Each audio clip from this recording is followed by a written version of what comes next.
Hello, hello. How's everybody doing today? Awesome, awesome. Oh, we got a line already. Nice. I know. Nice. I know. How are you? I'm so good. I'm doing amazing. Awesome. Yeah. How are you? It's been a while since I've seen you. I know. It's been a little Yeah. bit. How are things? Things are great. Things have been busy. Yeah. I think I probably stayed up a little too late last night, so Yeah. didn't get a whole lot of sleep. But I've been having a good time. It's nice to be back in Florida. Yeah, the Haven't been here 305. Yeah. That's right. That's right. Awesome. So I kind of wanted to jump off, start by asking, like, obviously we're here at a convention. We're celebrating all things fandoms. What were some of your fandoms growing up? Growing up, well, I mean, fandom was different when I was a kid. Like, there was no social media, there was no internet, which has been like a great thing for fandoms to really be able to get together. Because when I was a kid, like, if you were into anime or like, you couldn't really be into it unless you had a friend who had like the VHS tape that he could let you borrow. And that was it. Like, you really couldn't find a crowd of like-minded nerds. It was a lot harder.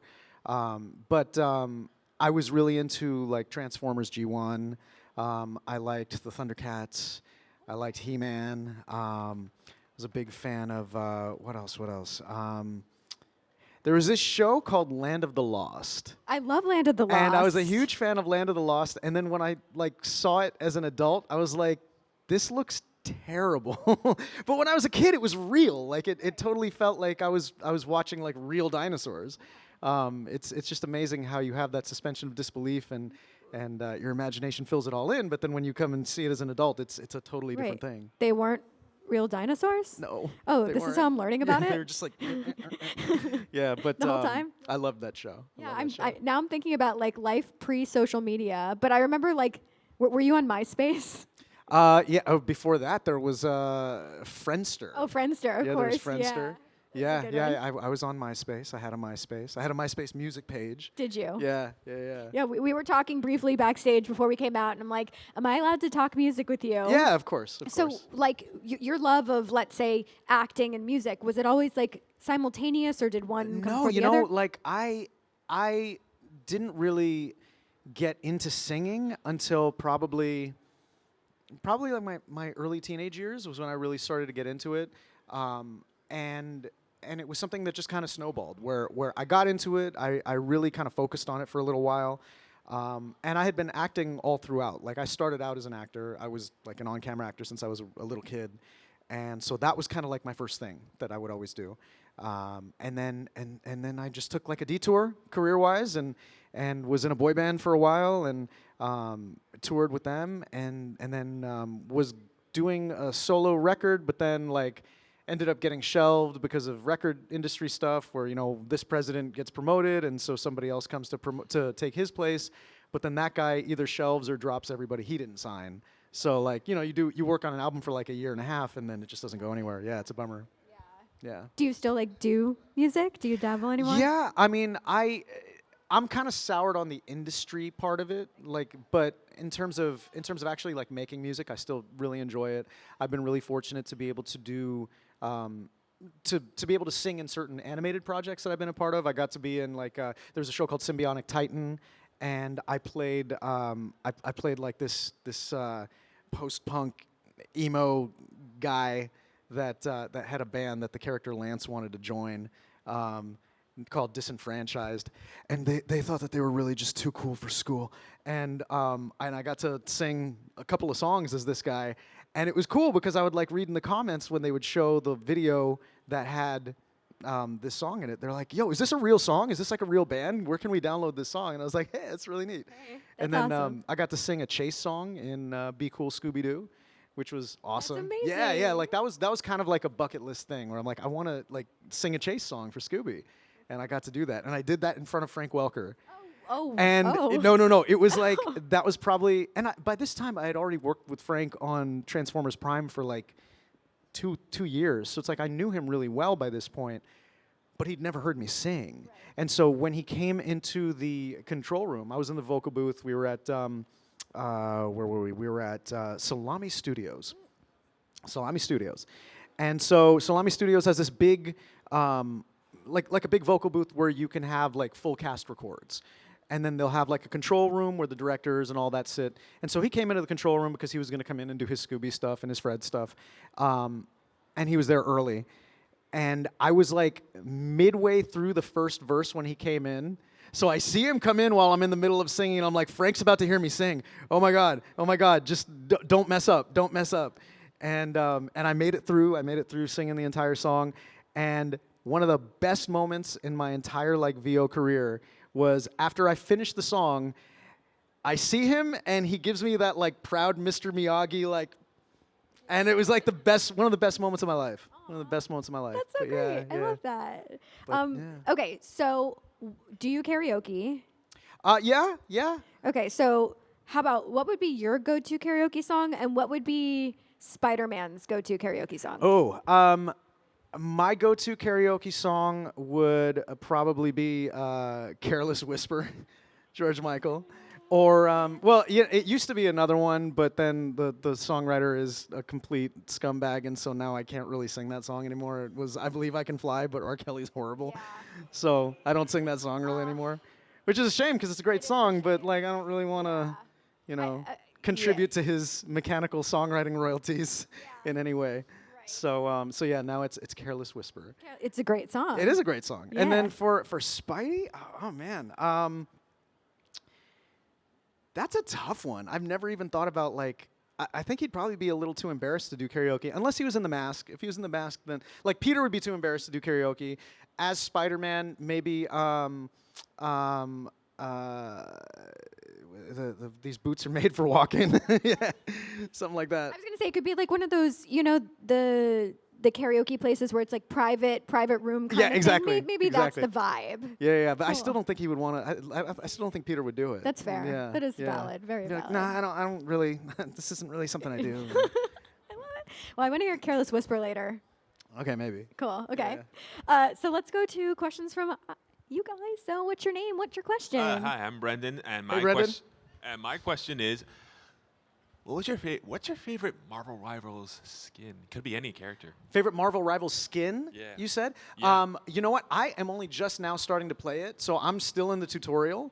I haven't really seen a bunch of the skins yet, so that's I mean. I can just do a total cop-out answer and say the best Iron Man skin, the free one that they gave out with the code, that one. Okay. Yeah, we'll go with that for now. But it'll probably change once I actually start playing the game, and have some more experience with it. Yeah, I'm only now just starting to play it, and so I'm still in the tutorial. So right now I really suck. But what I want to do. Every week, so I'm sorry. Say again. They come up with new ones every week. Yeah, that's what I heard. I heard they've been putting out a lot. But what I want to do is I want to play the game and go on comms and just mess with people as Tony. So, like, because he has his ultimate, which is Maximum Pulse, and you hear the Maximum Pulse! And I want to go on there and just, like, start going, Maximum! Maximum! Maximum! And just, like, do that so that people don't know when it's coming, so that when I actually do the Maximum Pulse, it's, like, it's out of nowhere. I love that. I really want to do it. I want to do it so bad. If you see it, it's him. It's me. It's always me. Good question. That's actually what I used to do with Marvel vs. Capcom 3, because I would actually play as Spider-Man. And so, and I would be playing, well, this one I would like couch co-op with like my friends.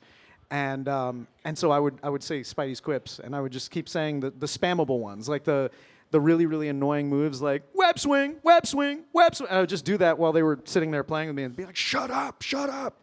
It was so much fun. What's the first video game that you ever beat? That I ever beat. I want to say Super Mario Brothers 1. Yeah, Super Mario Brothers 1. Wow. Yeah. Amazing. That's great. That was the OG. Hey, what's your name? Hello, my name is Evan, and my question be, of all the roles you had, which is the one that reinforced the idea in your head that you decided, yes, this is what I want to do for the rest of my life? You know, it's funny because that was something that I would probably say Spider-Man. It's weird because I had done a lot of stuff before that, and I had always done voiceover even since I was a kid, but I was still always doing on camera as well and really focusing on that. And I'd say when I was in my 20s was when I really like decided that I loved voice acting, because it allowed me to play parts that physically I wouldn't get cast to play. I could play outside of my type, because whenever you're doing on-camera work, you're pigeonholed into a very specific box, and it's very hard to break out of that. It's very hard to even be considered for an audition if the casting person already kind of thinks of you as this. And so that's why you see a lot of people get typecast, and a lot of times it takes somebody actually being a celebrity before they're in their typecast thing, before they'll be given the opportunity to play something that's against type and really show what they can do. And so, yeah, like there were a bunch of like things that I did aside from Spider-Man, but around that time was when I was like, you know what, I love this, because there's no preconceived box that I'm being put in, and I can, do you sound like the character or not? And that was really freeing to me. But I'd say, yeah, probably Spider-Man was when all that kind of stuff started happening. Perfect. Thank you so much. For Thank sure, you. yeah. Oh my gosh. It's Costco Spider-Man. Hello. What? We matched. Do you see this? Yes. You see this? It's Did like you I'm guys looking in a plan mirror. this? Oh my god. Yeah. We actually did plan it. So thank you to Josh for making me have this idea with this suit, first of all. So hi, I'm Troy. And Josh, my question is, are you familiar with the Lantern Corps from DC? Yeah, of course. Okay, so what Lantern Corps would Spider-Man be in? I would probably say, I think he'd probably be Blue Lantern. Yeah, I agree. And I mean, crossing over somewhat into Green, because he is very hard-headed and definitely has a strong will. But I still think that hope is more what motivates him and rings through. He's still trying to live up to the values that Uncle Ben instilled in him. He's still trying to protect everybody that he loves, even at risk to himself and at the expense of his own kind of mental health and all of that. So I definitely think that, but it's all out of a good place. It's all, hoping that he can do the best for everybody. So yeah, I definitely think that Blue would be where he's at, for sure. Yeah, that's what everyone kind of views as Spider-Man, that symbol of hope that he is. Yeah. Yeah, he would definitely be a Blue Lantern. Awesome. Thanks, Josh. Thanks, Troy. Ooh. Hello. Hey. Hey. So, I'm fully aware of how much your voice means to me and millions of others across the world. And if I were in your position, I would poop myself, because there would be so much pressure put on my shoulders, like the weight of the world, because so many people would see my voice as so iconic. So I must have to ask, what's it like for your voice to be this symbol of hope for millions across the world, sir? It sometimes doesn't feel real to me, because like with characters like Spider-Man or with characters like Shiro that have really resonated with a lot of people. Yeah. Like as much as we love doing the work and as much as we love the character, it's a job. You go in and you do it and you just kind of leave the work there, but it's still crazy to me that performance has almost like a life of its own, where even after you've left it years later, that performance is still going to live on, and it's going to affect people, and people are going to find something that resonates with them, and it's going to mean something to them, and it's really fulfilling. Like as an actor, that's like what we dream of doing is being able to affect somebody's life, because a lot of, I'd say probably every actor that gets into it has had that same experience, that kind of cathartic experience where somebody else's work has meant something to us. Yeah, and so exactly. we want to like kind of go forward and put that out there as well. So, I mean, it's a beautiful thing when somebody comes up to me and tells me that this character helped them through a hard time, or that they found strength in this, and it's, like I said, sometimes it doesn't feel real. It's a little surreal. Yeah. But it's at the same time very fulfilling. Yeah. Because, hey, I as one person can only help out so many people just in the course of my day, but it's almost like I've cloned myself in a weird way, and hey, this version of me can help this person, and it's really cool. Yeah, it's really cool. Yeah, your voice is eternal, because Thank you. it's been preserved through these voice lines that have been produced across millions of screens across the world. So Thank you so much. It Yeah, really means a lot to me. thank you, Josh. Thank you. Thanks.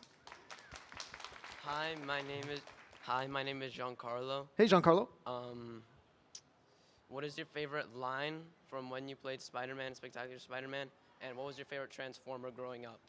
My favorite Transformer growing up? Yes. My favorite Transformer growing up would be Soundwave because the main, well, actually, it would have been Optimus Prime, but like we didn't have a lot of money when I was growing up and I could never get the toy because it was really expensive. But for Christmas one year, I did get a Soundwave, and so I played with that relentlessly because that was the only Transformer I had. It had like the little Laserbeak cassette that went in and all that. So like I played with that thing all the time. It probably ended up breaking because I transformed it so many times. But that was my favorite. I'd say that in modern current iteration, I really love Wheeljack. I love his model. That the car that he turns into, I love that they used a Lancia, and because it's just a really awesome rally car, and he looks great. So I'd say that's probably my favorite vehicle mode in the modern ones. And in terms of Spidey, I'd say my favorite quip in the show is when he's fighting the Rhino, and like he gets a traffic cone on the Rhino's horn, and he's like, "Hey, I got the thing on the thing. What do I win?" And Rhino's like, "You." And he's like, "I win me?" That makes no sense. That was my favorite line in the show. Thank you so much. Thank you. Hey, what's your name? My name's Richard. Hey, How are you? Richard. Yeah, grew up on Ben 10 growing up. Appreciate the cameo in X-Men 97 as well. Awesome. Yeah, but my question's about Marvel vs. Capcom 3. Okay. Now, are you aware that at some events they'll play the game at a big stage and someone will play Spider-Man, they'll just, when they get a combo on someone, they'll just start like quoting the character over and over again? I've actually seen one of the YouTubes of it. Ah, and you have? It warms my heart that Yeah, my question is performance how- still lives on. I love it. Yeah, is it surreal like seeing like a crowd just like, yo, Yes. it's like being a rock star and like hearing people sing your song. It's crazy. It's wild to me. It's still like I said, there's certain things about this business that are still very surreal to me, even though like I've experienced them, and it's still like that's really happening. Holy crap! It's wild. yeah, It's they really wild. get into it. Thank you. Absolutely. Thank you. Hey, what's your name? It's William. Hey, what's up? Yeah.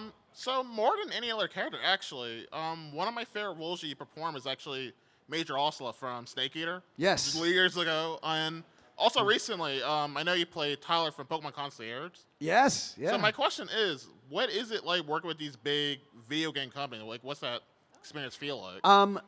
To be honest, like with Metal Gear, it didn't really feel like I was working on a big game. Like I've done other stuff where like the AAA games, Yeah. and now they do like a lot of motion capture. So that's kind of like what I experience when I'm working on like a big AAA game. But a lot of the stuff that's just voice work and Yeah. not mocap still feels pretty intimate. Like when I was working on Metal Gear, Kojima was there, but I never really interacted with him. Like he was just the boss behind the glass. Like a just director. Yeah, like he was just like the guy in the background, the god.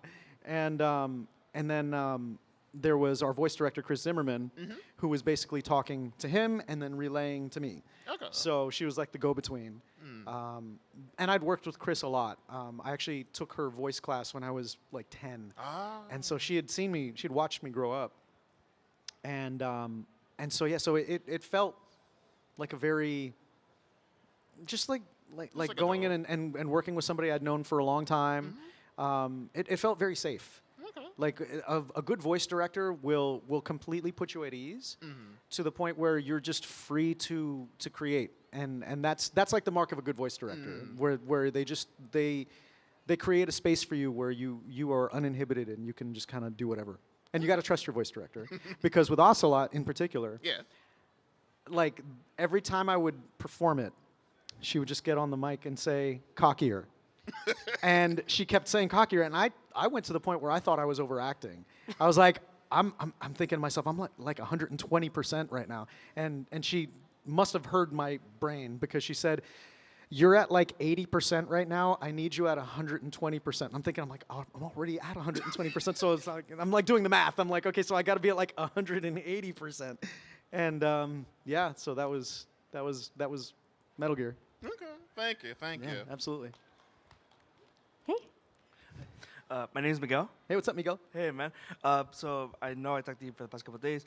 Thank you for that. Yeah, of course. Speaking of Spectacular Spider-Man, I mean, as a kid, I was 11 when the show came out, and I watched it every Saturday, and it was like the best thing ever. I never knew about the later seasons and all that, and then about the plans, of course. Yeah. I actually, when I was in college, like, your Spider-Man really resonates with me. You're my Spider-Man.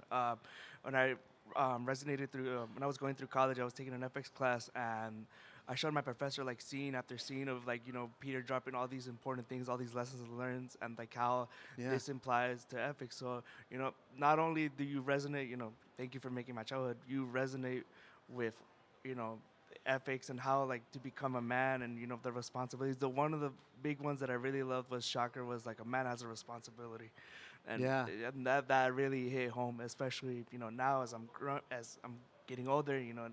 I have more responsibilities as I get older. So, my question for you is, has people be like, well, did people ever tell you, you saved me or you gave me hope again? Absolutely. I'd say that like the one that I've heard that, I mean, it's happened with Spidey, but Shiro in particular from Voltron, really, I've had so many people come up to me and say that how much he helped them through hard times because he was somebody that like, he sacrificed everything about himself to help his team and to his own detriment. I mean, at times it wasn't really the best course of action for him, but the fact that he kept pushing through was what a lot of people loved about him. And I mean, it's always like I said, it's surreal. But it's a wonderful thing when I hear that. And thank you. I'll never stop saying thank you. Thank you for making my childhood iconic. And you and James Arnold Taylor, everyone that was involved in that show. Thank you. Yeah. Thank you so much. Hey, what's your name? My name is Marcos. Hey, Marcos. Hey. Quick question.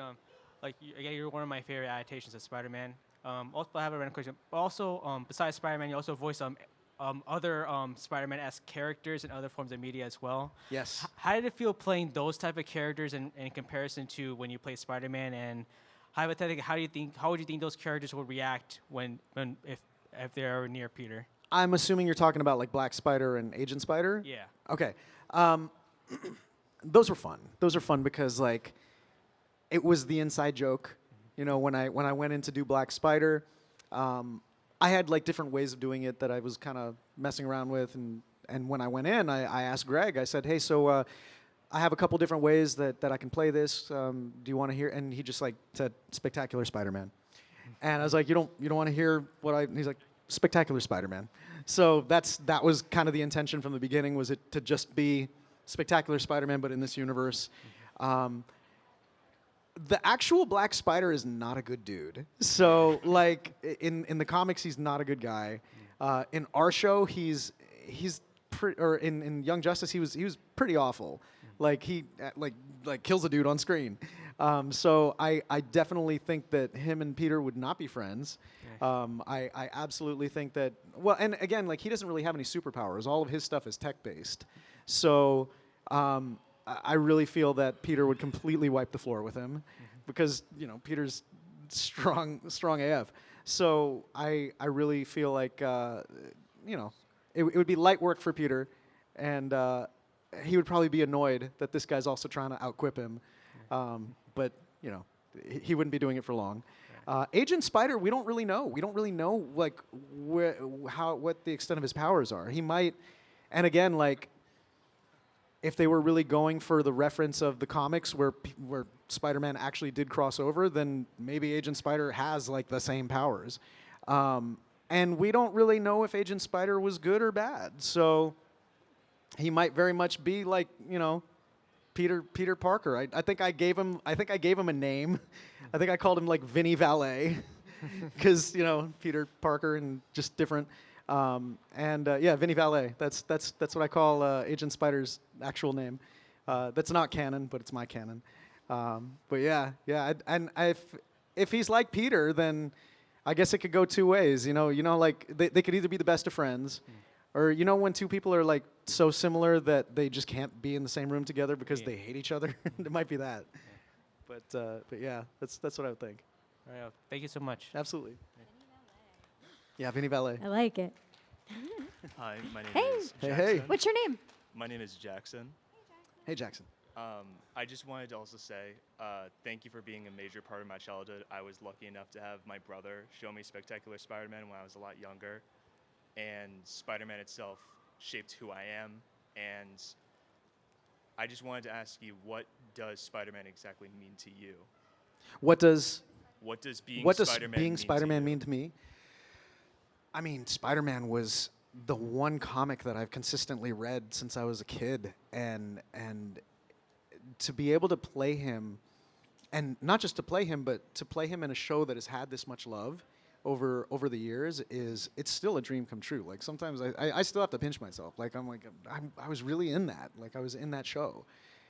Because everybody, like, I can't just pat myself on the back for Spectacular. Like, there was everybody in that show, everybody involved with that show loved Spider-Man, and loved the character. All of the supporting cast was perfectly cast. They were phenomenal. The writing was amazing. The animation was amazing. The art style, like, just everything hit. And as a Spidey fan, it made me happy. Not even just being able to be Spidey, but just as a Spider-Man fan, getting to be a part of such an amazing show, spectacular show, if you will. But I mean, what does he mean to me? It's a lot of it is. I mean, we like Peter because he's relatable, and he's relatable because he's not always perfect, and he can make some bonehead mistakes. He messes up a lot and has to deal with the fallout.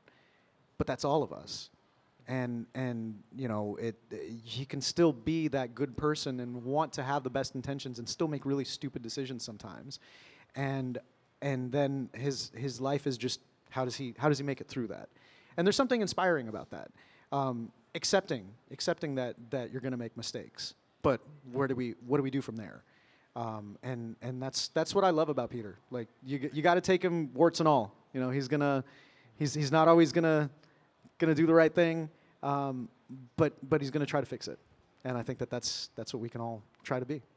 Absolutely. Thank you again, because you, and specifically your Spider-Man, shaped me be the man who I am to be, and helped me express myself through my partner, my life, and again, I just wanted to say thank you for being my Spider-Man. Thank you so much.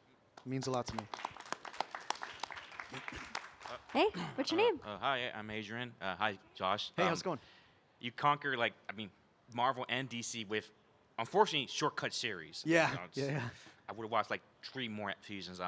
So, but my question is, I mean, what other superhero comic book character, and a true good guy, not an anti-hero, a true good guy, would you like to voice that's not Marvel and DC, like out of the big two? Oh, out of the big two? I actually, are you familiar with Radiant Black? No. Tell me more, actually. Okay, Radiant Black. It's a comic that they've been doing some animated stuff. Will Friedle's in it, I've been approached to be involved in that. I can't really say who as yet. That'll be fun. In terms of like just outside the big two, I'm not sure. I'm not sure because like I haven't really read a whole lot of comics outside the big two, and yeah, I'm not sure. I'm not sure who it would be. There's still people in the big two that I'd like to be.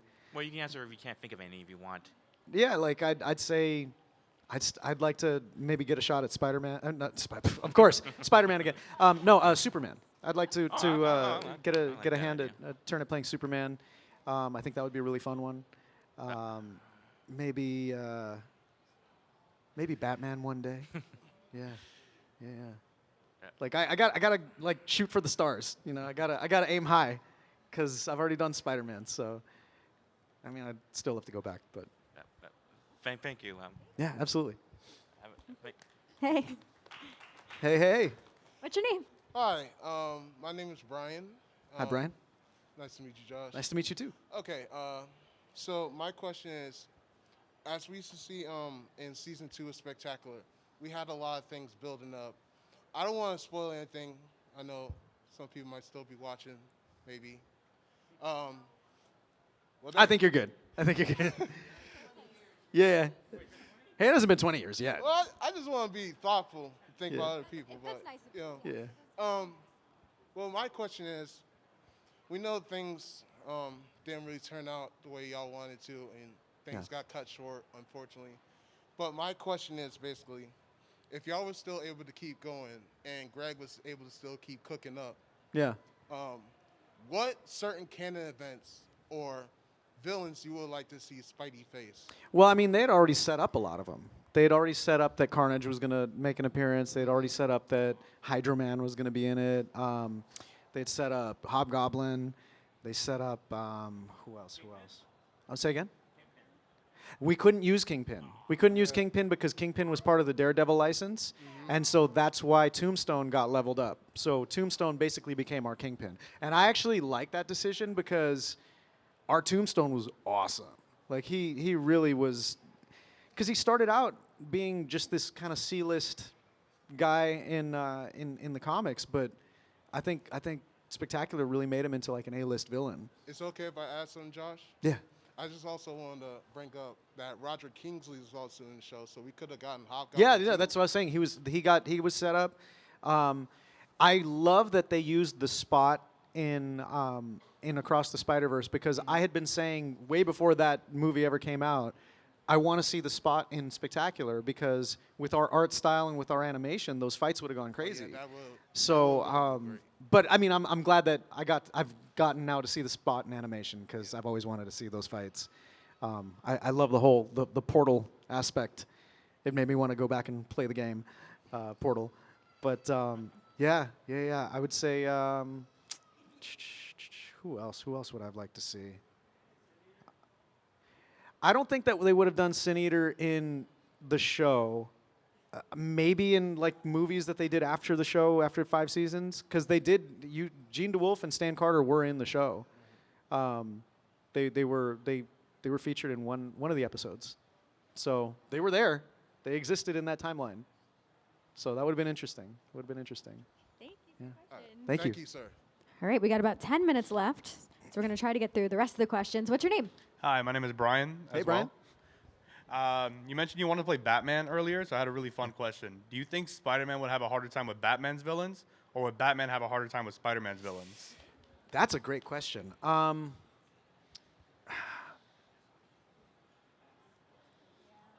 is a really good question because, like, mentally, they're both kind of firing on all cylinders. Then they're both very resourceful. They both kind of have to think in the moment. I still feel like Bruce has the upper hand in terms of like setting the odds of a fight in his favor. Like Peter thinks a lot more on his feet because he has to, but Bruce plans more because he doesn't have superpowers, so he has to plan everything out. I mean, I don't know. That's a tough one. That's a tough one because you got a guy with no superpowers, except for his brain and money, and tech. So, I mean, he would really. I would say it depends on how much time they have to prepare. Like random encounter. Like a random encounter, I think that Spider-Man would have an easier time, because he's got the power aspect. If Bruce knows who they are, and has had time to kind of think about it, then I think he would fare better. But I mean, yeah, random encounter. I think that the power level is, it's gonna be hard to overcome power level that Spidey has. Right. Like Spider-Man versus Catwoman. What's happening? I didn't see that. You know what? That would be Spidey's kryptonite, because Spider-Man is attracted to whatever Cats who steal stuff, woman right? is right in front of him. So, yeah, I definitely think that. Because I mean, look at Black Cat. He was fumbling all over his words and couldn't get his head on straight. Like it's yeah, that's his kryptonite. What a cool question. Yeah. Thank you. Thank you. What's your name? Hello, my name is Daniel. Hey, Daniel. I have 2 questions. One, what color ring resonates with you personally? I'm probably green. I'm very hard-headed. So yeah, the will for me. And then the other question would be, in these crossover events, like such as Edge of Time or Shattered Dimensions, or even Across the Spider-Verse, what was it like working with these past and present other Spider-Men? Well, I only got to work with Chris Barnes on Edge of Time. On Across the Spider-Verse, it was just me. Like I just recorded by myself in a booth with the director and the producer, and that was it. So I didn't get to meet anybody. And then same thing with not Edge of Time, with Shattered Dimension. With Shattered Dimensions, I didn't really get to see any of the other actors. We were all recorded separately. But I've been really good friends with Dan Gilvezan, who played Miguel in that one, and he was Spider-Man and Spider-Man and His Amazing Friends in the 80s. He's a buddy of mine. Like, I go to his Christmas party every year. So we've been friends for a long time. So even though we didn't get to work together, we did the panel at Comic-Con for the game, and coincidentally ended up wearing like the same Spidey underwear. Like, we weren't wearing the same pair, but like it was the same thing, and it was like, nobody's gonna believe we didn't plan this, but yeah. Thank you. It said Spider-Man on the band and everything. And but I did get to work with Chris on Edge of Time, and that was amazing because, no pun intended, because you don't really get to work with other actors in video games. Like, unless you're doing motion capture or something like that, they usually don't have you in the same room. So with that, we were in the same room. We were acting opposite each other. It was as if we were doing an on-camera shoot. But they were recording our voices. So that's why the energy in that game between us, the chemistry between us feels so good, is because we were there. We were there in each other's presence, working opposite each other, and just kind of having a good time. So that was probably a big highlight in terms of experience for me, getting to work with him on that. It was a big treat to have like 2 Spider-Men in the room and just emoting. Thank you. Thank you. Hey, what's Hi. your name? Hey there, my name is John. Hi, John. I was very pleased to see Spectacular Spider-Man in Across the Spider-Verse, being that Spectacular is my favorite adaptation ever, even including the movies, because it really captures the quippy nature of the character. Yeah. And I wanted to ask, what is your sort of headcanon for what happened in that Peter's life for him to side with Miguel? Sure, I get asked this a lot, and because I personally think, and even Greg also thinks that he would have sided with Miles. However, that being said, even though that's what I believe, in this movie, he doesn't. And as an actor, you have to know why. You have to have a reason why he makes that decision, because if you don't have that reason, then you're just saying words. So, in my head, like, you start out by assuming that Peter blames himself for everything, which he does. He blames himself for everything, even stuff that's not his fault.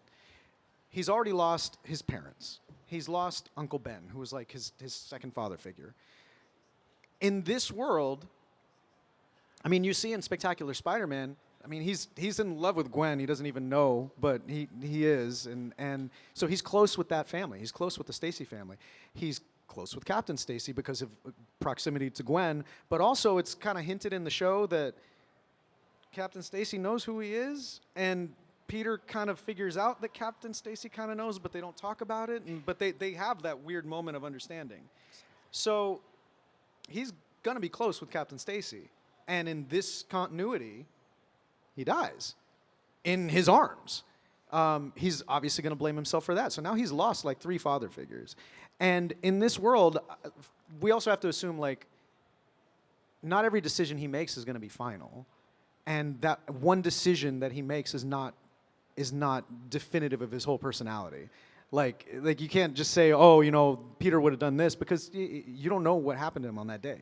So if he's at the lowest point in his life, and some other Spider-Man comes from some dimensional portal out of the future, and again, an older Spider-Man, another father figure, comes to him and says, you know, hey, this happened to all of us, and I lost my whole family, and this isn't your fault. And the only way for your reality to stay intact, and the only way for you to save who's still here, is to do this, is to go along with this. Because if you want to save Aunt May, if you want to save Gwen, if you want to save MJ, if you want to save everybody in your life that still matters, otherwise they're all gone. So do you want what you're doing to be for nothing? Or do you want to save who's here? I can see him at the lowest point of his life, like maybe going along with it. And even like in the movie, he says, you know, we know it's hard, but it's the truth. Does that really sound like he 100% believes and really is passionate about that? No. It's like, we got to do this. He doesn't like it, but so that was how I had cannoned it. It's a lot to put into one line, but again, like if you don't have that reason, you're just saying words, and they're not gonna land. You know. And a quick question before I leave. Yeah. What is your favorite Green Lantern? Because it was great to see some Hal Jordan representation. Yeah. When I was growing up, because during that time in the comics, they were really going all in with Kyle Rayner and John Stewart and Guy Gardner. Yeah. So it was great to finally see some Hal growing up. Sure. And I just wanted to know, what is your favorite Green Lantern? I like Hal. I also like Kyle. I really do like Kyle, and then I also kind of have like a love-hate for Guy. Like I love to hate him, and especially how Diedrich Bader played him. He played the arrogance so perfectly. Exactly. It was amazing. It was amazing. So it's hard for me to pick one. Yeah. Thank you. I appreciate Thank that. you. I think we only have time for one more question. We can do like lightning round. Are I won't. you okay with that? We can, I have like the quickest Yeah, one. yeah, sure. Go ahead. What's your name? How do you feel about Voltron getting taken off of Netflix? I'm bummed about it. I don't know why they did it, and I know I saw it like it people was still probably, like, watched it, and I mean I can only assume that it's going to show up somewhere else because. Yeah, I mean, hey, however you got to watch it, you got to watch it. If they take it from you, you know, all bets are off. So, but yeah, but you didn't hear that from me. All right, I don't want to take up this time. So. Hello, hello. What's your name? What's your question? Hi there, my name is Ben, and I wanted to ask, what was it like working with the late Alan Rachins, who played Norman Osborn on Spectacular? Oh, he was a class act, man. He was so he always came like and he always had a good vibe, always really friendly, and he just when he was he's totally different from the character that he was. Like he's a really sweet guy, was a really sweet guy, but as soon as he turned on that Norman, he just oozed this really evil charisma where you wanted to keep listening to the guy, but you hated yourself for it. But you couldn't stop listening to him. He was great. He's a really fantastic actor. Wonderful to hear. Thank you so much. Absolutely. Thank you. Hey, what's your name? What's your question? Hi, my name is Joy. Hi, Joy.